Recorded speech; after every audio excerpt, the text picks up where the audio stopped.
Cardinals baseball from Florida coming up tonight on Bally Sports Midwest. Kind of a clunker in Milwaukee for their last game, but after an off day, I'm sure the fellas have pulled it all together, and we should get a good outing. Waino on the hill tonight, and we expect Yachty to be back behind the plate. A lefty on the hill, Luzardo for the Marlins, so you would expect Pujols to be the DH. So that's fun. That's the makings of a fun game. Yeah, absolutely. But before we get to that, I know we've talked about that hotel in Milwaukee. Were you staying up all night, kind of waiting for that ghost to appear? To not scare you because you're not afraid of ghosts. Was there anything creepy going on? I know you had a little segment with, I believe, Kisner in the haunted hotel. Any creepiness going on? No, I didn't hear anything from players. I don't stay up. I just go to sleep and I think, all right, ghosts, here I am. I would like to meet you because I just think it'd be cool. And, I'm always looking for content. Charlie, you know that. Mm-hmm. So for me, if I could actually have a real ghost encounter and be honest about it, that's content for not only Hot Take Central but also the pregame show. But couldn't make any sort of supernatural connection, though I did try to do a scientific experiment, even though we had none of the equipment that you need for that stuff. So we just turned out the lights and we ended up with a newt bar in the background, but we didn't have any sort of supernatural encounter. Yeah, Newt Bar in the background. He kind of looked like a praying mantis. He was kind of like that spider. Remember that golfer that looks at his putts that way? Yeah. I think his name is Camilo Villegas. So goofy. That was the pose that he was doing, that kind of praying mantis spider pose back there on the bed. I appreciated that. So, Kat, give us your just big takeaways from the Milwaukee series and here the first week and a half of the season for the Cardinals. Well, you walk 7 guys in a game. As Ali Marmol said, you're not going to win, and that was uncharacteristic for 7 walks, including a couple by T.J. McFarland that were important in that game. I don't think we're going to see that a lot. It's kind of like spring training. I know, we're a bunch of games into the season, but I do think we're seeing remnants of a truncated spring training, especially for pitchers, because Dakota Hudson just didn't have a feel for anything. And I just think it's too early in the season to start, pushing the panic button or anything like that. I think we've seen that to this point, and we know that at 42, the question is, can he do it consistently? We've seen that Albert Pujols is still dangerous. We're seeing Paul Goldschmidt get off to a slow start, which we've seen before. I'm not too worried about that. Nolan Arenado is tearing the cover off the ball. So there's a lot of good things. I don't think we're close to seeing what this team will be, and I think what we will see is pretty good. So how about Milwaukee? Do you think – I know it's so early, it's hard to really gauge all these teams, but when you're watching that series, it kind of feels like, that should have been a split, and I feel like the Cardinals and the Brewers are probably going to battle all season long. The Cubs, it's pretty early. They're 6-4. I don't know if they'll have staying power all season long, but I feel like the Cardinals and the Brewers kind of are what we thought they would be on paper. Yeah, the question to me is, for the Brewers, will they hit? That lineup isn't going to scare you, but they have really good pitching. On the flip side, if everyone's healthy, the Cardinals should have really good pitching, but they're not all healthy right now. So that's the question for the Cardinals. Are we going to see consistently decent starting pitching? So it's, sort of a battle of matchup, pitching versus hitting at this point. Though I do think the Cardinals overall are a better team, but that's my Hot Take Central rights holder take. Yeah. That's what we like. Hey, Jim, I miss you. That's Seth, Jim. Seth, how you doing? Are you happy that I'm not around, or you miss me? I genuinely miss you, man. We all do, Jimmy. We all do. Hey, I miss you guys too. What's your take on the shortstop situation? I know that we want to give De Jong as much ABs as possible to get him going, but at some point, at what point do you turn the tide and just give Sosa the more opportunity to try and get on there? Well, I've said from the beginning, if the reason I think the Cardinals didn't go out and get a big ticket shortstop, and there are a lot of them out there, is because they believe De Jong can get back on track, and their other option is Sosa, who's done a great job. If you look at Sosa's numbers as a starter, they were really good last year. But then there's another plan where you can always move Tommy Edman to shortstop, and then you got Gorman, who's just cranking everything out of the ballpark at the AAA level. He could be at second. He's played there and has a little experience. They're trying to break him in as an option there. So they have backup plans. But, I was talking to Ali yesterday about DeYoung, and they say he's a completely different hitter now, and they really do believe that he will be a guy who has power and will have decent numbers at the plate, who will give you solid defense from the shortstop position. But I agree, at some point, if it's not working, they will look at it. I just don't think we're at that point yet because it's so early in the season, Seth. Hey, Jimmy, there was good news, actually, I heard yesterday in regard to Jack Flaherty. It sounds like he's been throwing from like 120 feet, and not off a mound, but the Cardinals were encouraged, at least, with his progress. Yeah, it depends who you ask. I think any encouragement, they're going to kind of wrap in caution because they've been down this road before where guys are showing progress and they talk about the progress and there's a setback. So they want to be very careful. As Jack put it, I'm going as fast as the training staff will allow me. In other words, he feels good. He feels ready to take the next step. But as you know, that getting on the mound is a big next step, and he hasn't done that yet. But he's been out there pretty much every day throwing flat ground and throwing from distance. And Jack told me he's doing pretty much everything he can do outside of throwing off the mound, and he's waiting for the thumbs up on that so he can move forward. How about Mr. Jordan Hicks? I saw the interview you did with Jordan Hicks, and I know because all these weird rainouts and the reshuffling of the rotation, we're still waiting to see him get a start. But early on here, he looks very good. Yeah, they're targeting probably 2026 as a start based on rainouts. No, it is kind of weird the way the schedule, has gone. So he pitched a couple innings in the finale in Milwaukee, and he looked good. I mean, I think what people don't understand, at least from Jordan's point of view, is that when they go, he's a starter, he's going to have to tamp it down. We're not going to see the flamethrower. Jordan told me, in the minors, I think single A he was a starter last time. He would get stronger as the game went. He would, in the later innings, be touching 100. He said, yeah, you might not see me trying to break the radar gun, which he does enjoy doing now. Or he broke Kisner's glove, too, which was kind of cool. But he said, you will see me hit 100. And he said, that's just part of my repertoire. He looked good in that outing in Milwaukee. I think maybe Wednesday, but the reason why they're not slotting the rotation is they wanted to see how Jordan reacted to that 2 innings, make sure everything's good. And then, if they can get 4 or 5, he'll get a start, and they're just trying to ramp him in. He's not stretched out totally to be a starter, but I look forward to seeing it. Jimmy, last 2 from me here, buddy. 2? I got 2. Wow. Because I got a food question for him. But let me get this text line.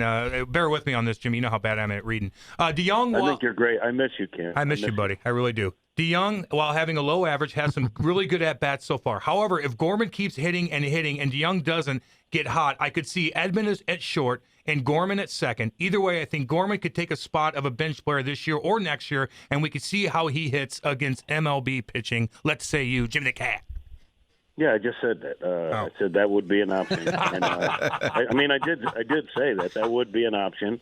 And the more Gorman hits down there, the more I think people are going to want to see what he can do at the major league level. I just don't know if we're at that point, but Gorman could certainly push that issue with his play at the minor league level, no question about it. I'd like to see how he does. So, Jimmy, I know you're on the road, 10-game road trip, and I know you're going to a couple of different places here, but is there anywhere in this road trip where you're like, man, I got to go get that pizza, that hot dog, or a restaurant where you're just craving, which they have great food, anything in that sort, anywhere you're going in the next couple of days here? So some cities do, but not these that I'm going to, and certainly not Cincinnati, where that Skyline Chili is the popular thing. Don't care for that. But I will tell you this. So last night, and I'm not trying to drop names, okay, but Danny Mac and Brian McCann, who's a truck guy, we all went to dinner.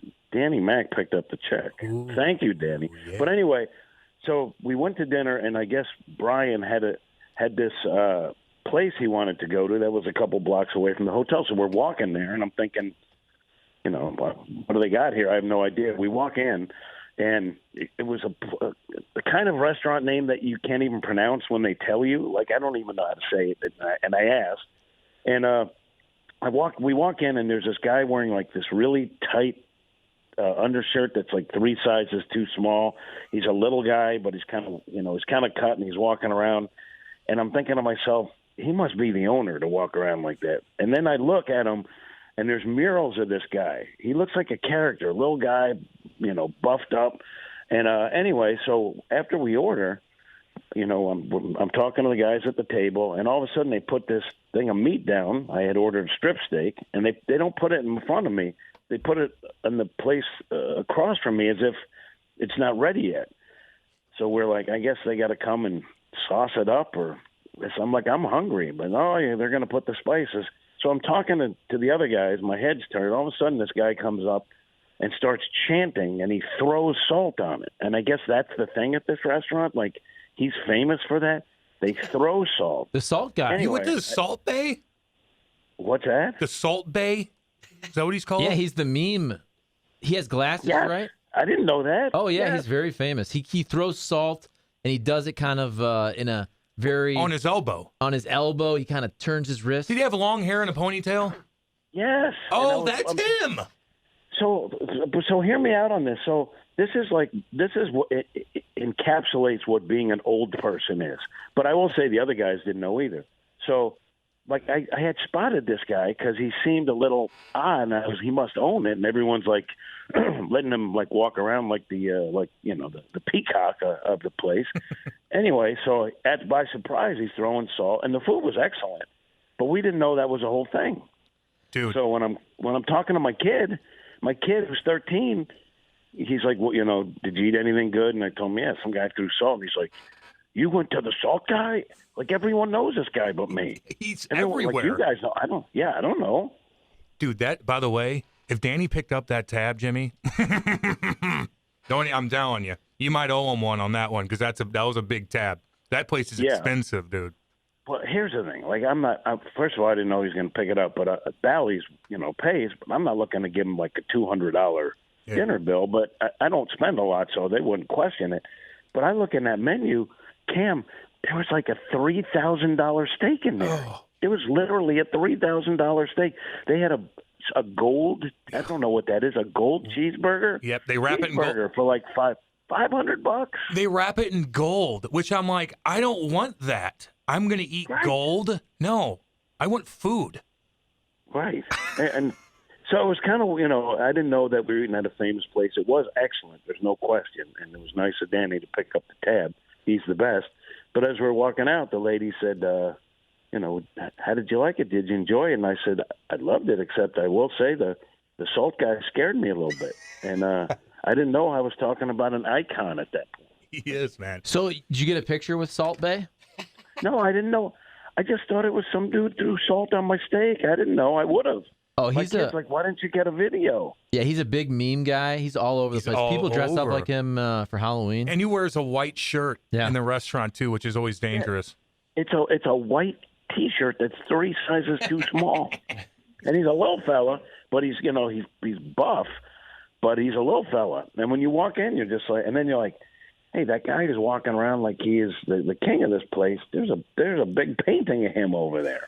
So I didn't know that we went to this famous place where everyone knows this guy.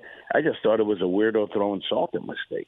Well, he kind of is a little weird, but his other thing besides Salt Bae is, for lack of a better term, he beats the meat. Yeah, he'll hold a huge steak, a raw steak, and he'll just slap it, and then like slice it very dangerously with a very sharp knife. He's all over the place. That would have freaked me out too if I didn't know. The other thing he does, he did throw this. First, he came with like ginsus or whatever those knives are, and he sliced up the meat. And you look at him and you're like, I could have done that, but thank you. You know, I didn't know that it was part of the shtick. You know, like I because you're old in a bubble, sometimes you don't know things. I just thought that was like I didn't know it was like a famous thing. So I was like, okay, thank you. I'm not that old. I can cut it. And then he threw the salt on there, and I was like, the theatrics are a little much, but I guess that's part of the deal. I didn't know. Yeah, and I also don't like when people touch salt and then put it on my steak. Like, I'll touch the salt with my hands. I don't want you touching it, right? I mean, isn't that kind of gross? Yeah, but at that point, I was so taken aback by the whole performance art thing that I wasn't expecting. But I will say the food was outstanding. It was really good. And then for dessert, we weren't going to get dessert, but the waiter said, no, seriously, we have one item on the dessert menu, and you have to get it, baklava with goat ice cream. Oh. And I was like, I'm fine. He said, no, trust me, get it. So we got it. It was unbelievable. It was great. Yeah, I like when they say, oh, no, trust me, get this. And you look at it, it's like $400. You're like, oh, thank you. Yeah. Danny Mac. Yeah, right. I had a free pass, so it was fine. All right, Jimmy, man. Well, we do miss you here, dude. Go enjoy yourself. I know you got a lot of work to do. I won't be seeing you until next week, so wish me luck in Cabo, and we'll see you when we see you, buddy. Just know that if you get kidnapped, Hot Take Central will form a search party, and we'll come find you. I know you will. Yep. I know you will. I appreciate that. Go do your thing, All dude. right, boys. We'll talk to you. See you, buddy. Jim. See you, Jimmy. That was Jimmy the Cat Hayes, live from Florida. Salt He Bae. didn't even know who Salt Bae was. He's everywhere. Like, Jimmy's on Twitter all the damn time. He doesn't see Salt Bae.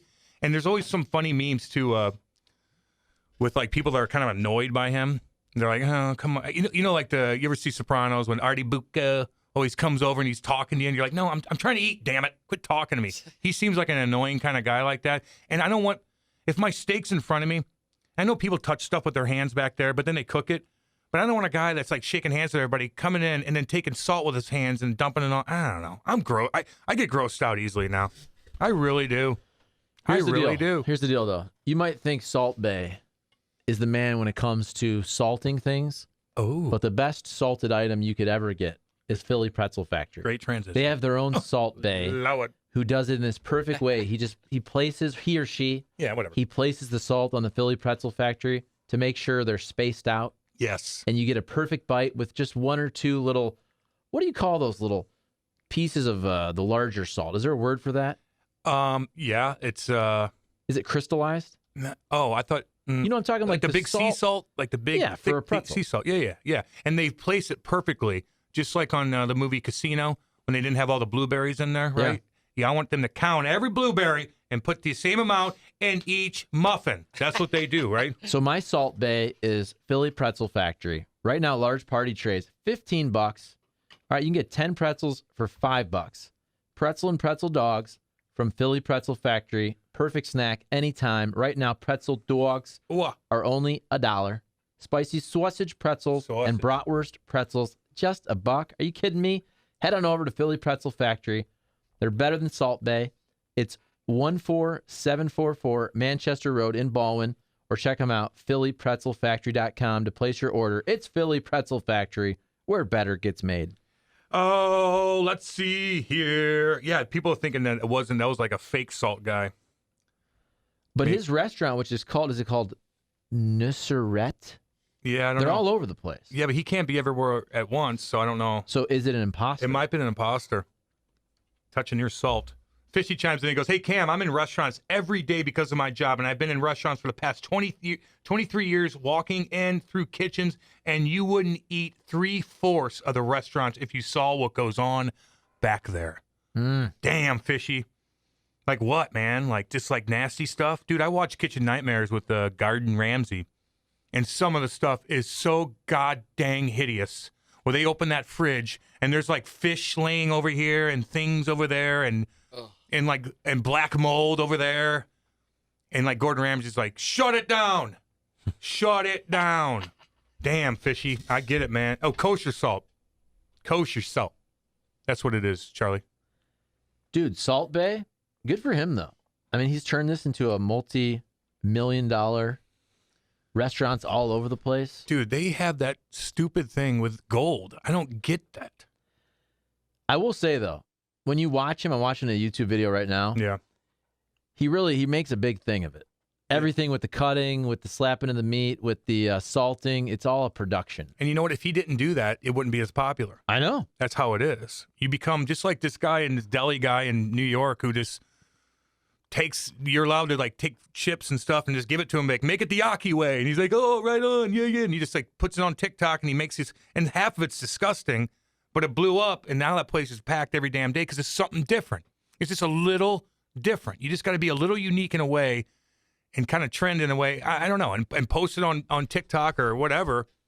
And then people are going to notice it, man, even if it sucks. Go ahead. So I'm watching this video, and Travis Kelce did a touchdown celebration where he did Salt Bae after he scored a touchdown. Yeah, I saw that. I remember seeing that. Oh, God. Let me, we're going to go to break, but I want to hit this up for you guys. I got a question for all y'all on the text line, 855-282-8255. Name an athlete. Name an athlete forever tied to a single moment. Name an athlete that's forever tied to a single moment. I want to hear what you guys have to say about that. There's a bunch in my in the back of my head I could think of right now, and not like a guy like Wayne Gretzky getting nailed. No, he's done so many different things where that wasn't a single moment where you remember Gretter. You remember him doing all kinds of crazy stuff. But you guys get my drift. The one guy, I have a lot of guys in mind, but I want to hear what you guys have to say. So get them in. We're gonna go to break in a second. One other thing, a little quiz for you, Charlie, because I like pop quizzes. I was really good at in school at them. Mm-hmm. Oldest living dog. Guess how old? Go. Right now? Right now. We're not teasing this? What would you think the oldest living dog in the world, which is hard to like know because in China and stuff, who knows how old those dogs are? They're not eating. But what do you think? How old is it? I'm going to guess 36. Whoa. I don't know. The oldest dog. 36. The oldest one? Okay, 25. Warmer. No. It's warmer, but it's 21. Okay. Which I think I've had a dog that was 20 years old. I didn't think that was that crazy. 36, I'm like, damn. Okay, but I'm just that's a reach. If people in Japan, people live to be 120. Yeah, I get it. It's a Chihuahua, just on the news too. A little Chihuahua, 21 years old, and I'm like, that's not. I don't know. I'm like, I think I've had dogs kind of close to that. It's usually a mutt, by the way. Now, have we vetted and verified this? I just saw it on the news. It can't be wrong. It's on the news, right? Was it okay? Toby Keith? I don't know. Was that the dog's name? Oh, maybe. It's a Chihuahua. He didn't look too healthy. Well, hold on a second. Because it has been in your daily stack. Oh, yeah, is it? Not today. Not for today. 3 months. Not today. 3 months. It's been in there. I got to read through this stuff. It's hard. See, I remember reading about this back in the day. The Guinness Book of World Records site said the oldest dog ever recorded was an Australian cattle dog named Bluey, which died in Australia at the age of 29. Wow. In 1939. Wow. 29. Just kicking around. God almighty. Fake news on the Chihuahua. Well, no, that's current. That's current. Gotcha. Okay, But when did still. that die? This was back in 1939. Dude, there's a dog Jeez. that's older than 21 years it died old. in the war, actually. I'm saying, no, There's probably it a dog feels like in Franklin County older. That was a joke. I mean, come on. Some of these dogs, like, you haven't seen a guy forever, and you go back and you see him, and he's like, that dog's still alive? There's no way. I don't believe that. There's some dog that's 23 years old 100%. somewhere. Probably in some old lady's house. They don't even know it exists. She doesn't even know it exists. Yeah. Still. Fought off 15 different cats. Yeah, just to like, survive. It's usually, again, the dog like that lives the longest is like the one that kind of grew up rugged. Don't know what it's a mutt. It's got one eye, but just lingers around. I don't know. Okay, now we're falling into look. Is this boy. a 32-year-old? Wait a second. Okay, so Bluey back in the day. Bluey. Butch was a beagle. Butch. That was 28. A lot of 27s. Taffy and Snooky. Snooky. Remember that? Okay, Chick. but hold on a second here. I see one that said it was 32. Hoo-wee. 32. Damn. Let me get this tech. Keep them in, by the way. Who is the, what did I say again? How did I frame that? Let's see. Name an athlete forever tied to a single moment. Get them in. Get them in. 855-282-8255. I think I had a dog that was older than 21 years old. Mom, Dad, if you're listening, like, I think we did. I remember it was one of my ex-girlfriend's dog, Mia, that just wouldn't die. Ever.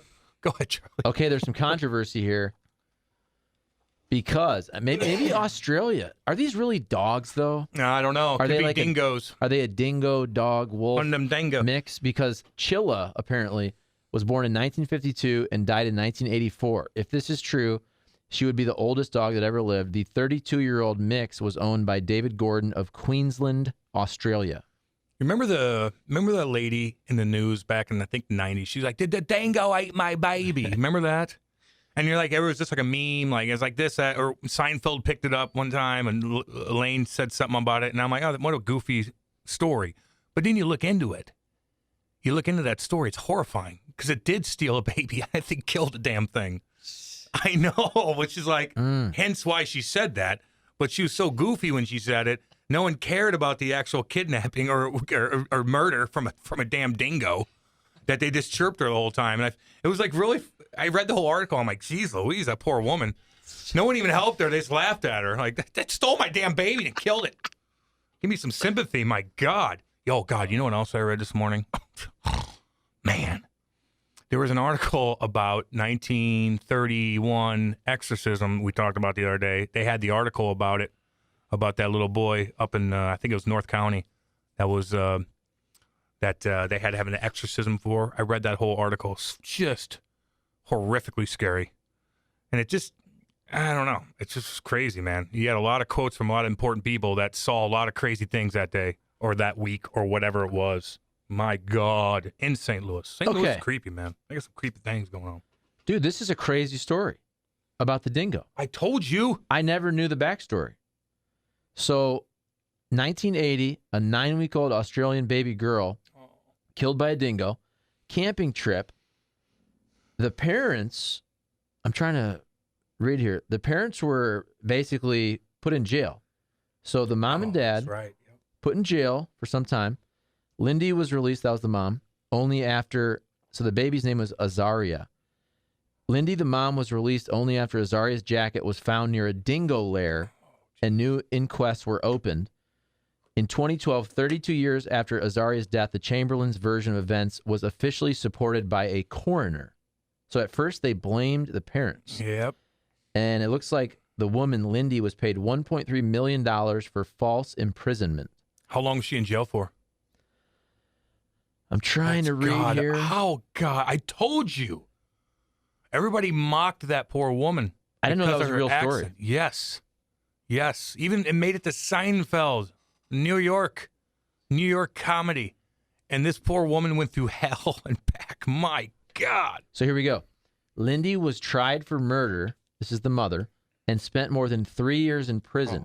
Despite there being no body, no evidence of motive, and no eyewitness evidence that even vaguely incriminated the Chamberlains. And a dingo, I believe it might be like a bigger version of a coyote. Yeah, I've seen him before. Yeah. Is that fair to say? Fair assessment? Bigger version of a coyote. I think it's about 30 pounds-ish. But when there's 6, 7 of them coming at you, baby, they're going to get you. A little. It kind of looks almost like it's got skinny. It's got kind of brownish yellow coat. Big ears, like pointy ears. Goofy looking. They'll get you. I did not know that came from a real story. I was hearing some crazy noises when I went out to the truck this morning. Weird. Maybe the dingo ate your baby. See? Well, now I feel bad. That's what I shouldn't mean. have been making fun of that. I told you. A little baby girl died. Why can't we be sensitive? Gosh, we need to be more sensitive, okay?